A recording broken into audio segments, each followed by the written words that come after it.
అందరికీ నమస్కారం. ముఖ్యంగా మీ అందరికీ ఫస్ట్ ఆఫ్ ఆల్ అపాలజీస్. ఈ టైంలో అందరి ఎండలో fortunately or unfortunately I happen to be here in Dallas at this point in time. But సాయంకాలాలు చేయడానికి వేరే మార్గం లేక ఈ మధ్యాహ్నం పెట్టాల్సి వచ్చింది, మిమ్మల్ని అందరినీ ఇబ్బంది పెట్టాల్సి వచ్చింది. దానికి ఆదిత్య గారు లాంటి సీనియర్ డైరెక్టర్ మీరందరూ కూడా మీ టైం చేసుకుని అకామిడేటివ్ గా ఉన్నందుకు ఫస్ట్ ఆఫ్ ఆల్ మీ అందరికి thank you so much. I really appreciate your time and ఏమైనా ఇబ్బంది ఉంటే క్షమించేయండి మా అందరినీ. తర్వాత శాస్త్రి గారి గురించి నేను అలాగే వాళ్ళ సాయంకాలం చాలాసేపు మాట్లాడబోతున్నాను, పాడబోతున్నాను. కాకపోతే ఆయన ఇప్పుడే అంటున్నాను, ఎంత గొప్ప జీవితం అంటే ఒక కళాకారుడు అంటే కేవలం ఆహా అనిపించకుండా, అంటే మనసుకి ఒక ఉత్తేజం మాత్రం కలిగించకుండా కొన్ని జీవితాలను స్పృశించడం, కొన్ని జీవితాలకి మార్గనిర్దేశం చేయడం అనేది ఎంత గొప్ప జన్మై ఉంటుంది.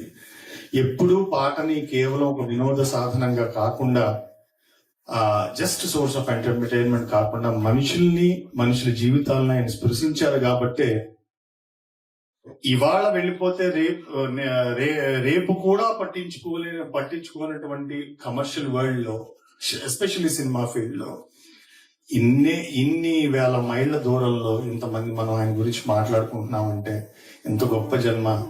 ఆయనతో పరిచయం కలిగి ఉండడం, ఆయన లాంటి మహానుభావులు ఉన్నతంగా మనం ఉండడం అనేది చాలా పూర్వజన్మ సుకృతం.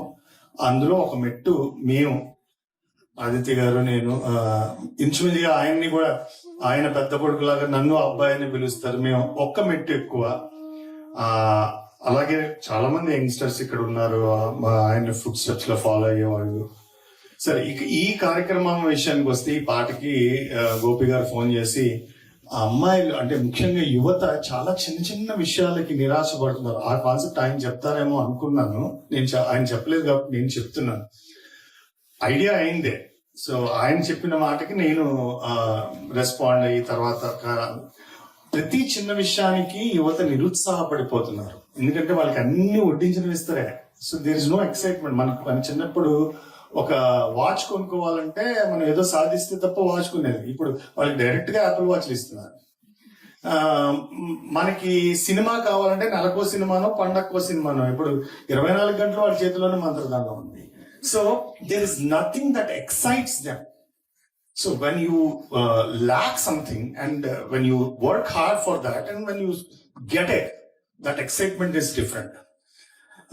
So unfortunately నా ఉద్దేశంలో ఇప్పుడు ఉన్న యువతకి ప్రాబ్లం ఏంటంటే అన్ని అవైలబుల్ గా ఉన్నాం, అందువల్ల వాళ్ళకి ఏది ఎక్సైట్మెంట్ లేదు. అది కాదండి, జీవితం చాలా చిన్న వాటికి నిరాశ పడుతున్నారు మన ఎస్పెషల్లీ పిల్లలు. లేకపోతే ఏదో మార్క్ తక్కువ వచ్చినో ఇంకోటనో దానికి కూడా సూసైడ్ చేసుకోవడం. ఇది కాదు జీవితం. శాస్త్రి గారు చెప్పినట్టు భగవంతుడు ఇచ్చిన జీవితాన్ని పరిపూర్ణంగా నిలబడి జీవించడమే సాహసవంతుడి లక్షణం అట. 100 ఏళ్ల నీ నిండు జీవితం గండిపడదనే నమ్మకమై శతకోటి సమస్యలను ఎదుర్కొనేందుకు బతికి ఉండగల సాహసాని వై పరుగులు తీ. అందుకని పరిగెత్తడం పిరికివాడం కాదు, పరిగితే చంపేస్తారు వీళ్ళను. కాకపోతే ధైర్యవంత లక్షణం ఏంటంటే నిండా భగవంతుడు ఇచ్చిన జీవితాన్ని పరిపూర్ణంగా అనుభవిస్తూ అడుగడుగునే కష్టాన్ని ఎదుర్కొంటూ దాన్ని సాల్వ్ చేసుకుంటూ ముందుకెళ్తూ 10 మంది ప్రేరణ కలిగించడం ధైర్యవంతుడు చేసే పనుట. అందుకని మనం పరిగెత్తాలి.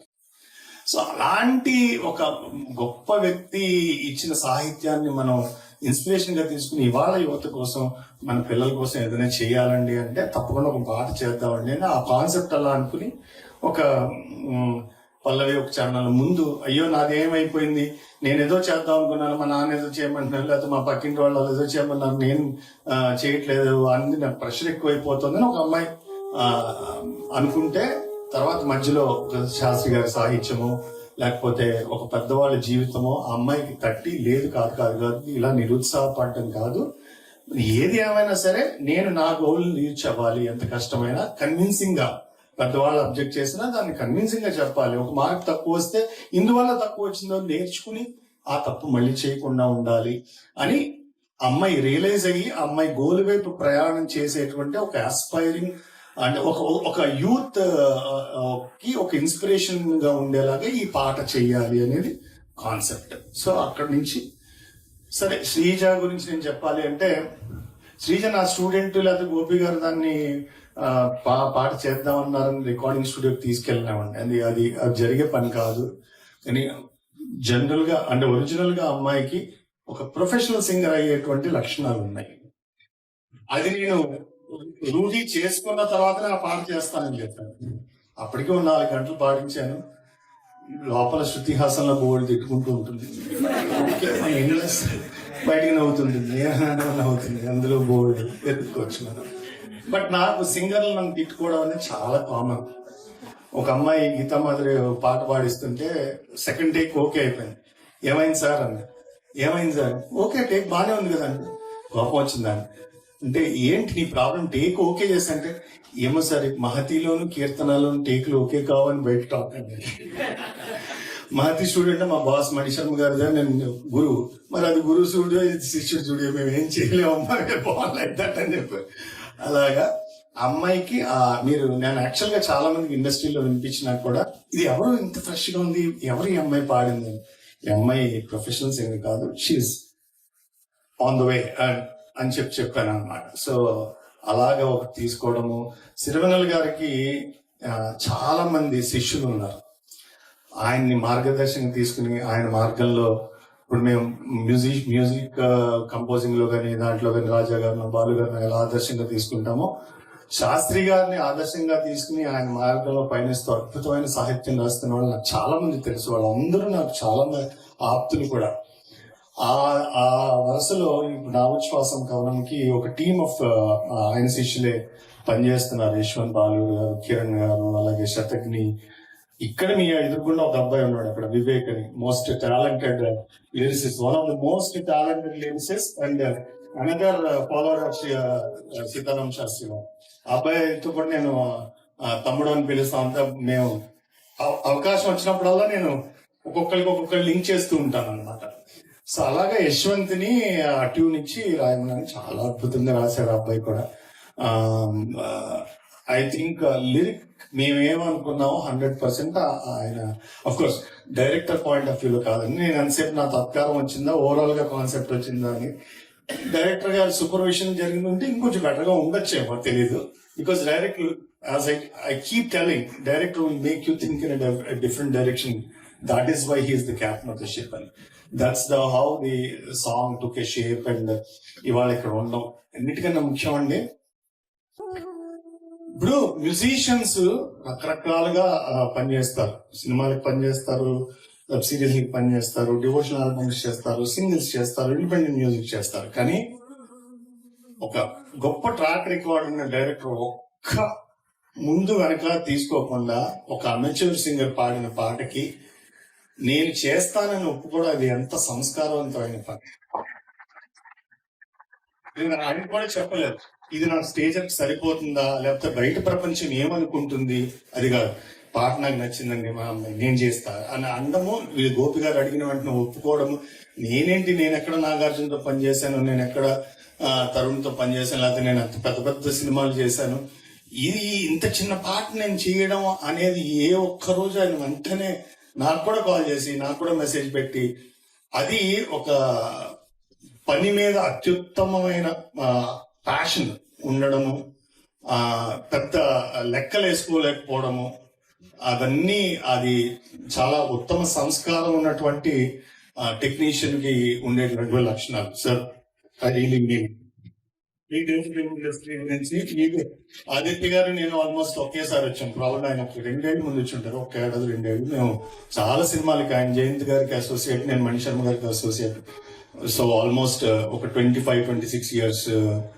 మేము 28 ఇయర్స్ వయసు, 26 ఇయర్స్ నుంచి మళ్ళా మీరు ఏదో పెద్ద వెటర్న్ ఇప్పుడు 1950s లో పుట్టారు అనుకుంటారు నాకు అవేంగా. సో అది, so thank you very much sir. It will be a great boon for me, also for my student.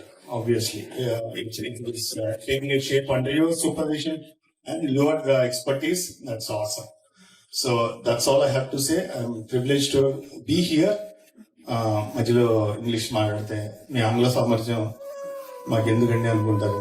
అలా ఏం లేదు, ఫెనటిక్ గా ఏం ఉండదు. కానీ ఒక్కలైన అర్థమైన వాళ్ళు ఎవరైనా ఉన్నారేమో.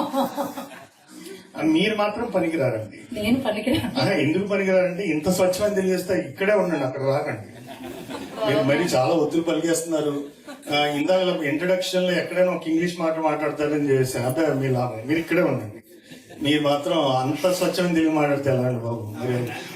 మీరు అనుసంధానకర్తగా నేను ఇక్కడ ఎలాగలగా కొంచెం తెలుగులో మాట్లాడి నేను నవ్వుకుంటున్నాను. జయ గారు అక్కడికి వచ్చి మాట్లాడినా కొంచెం తెలుగులో మాట్లాడచ్చు కదా ప్లీజ్.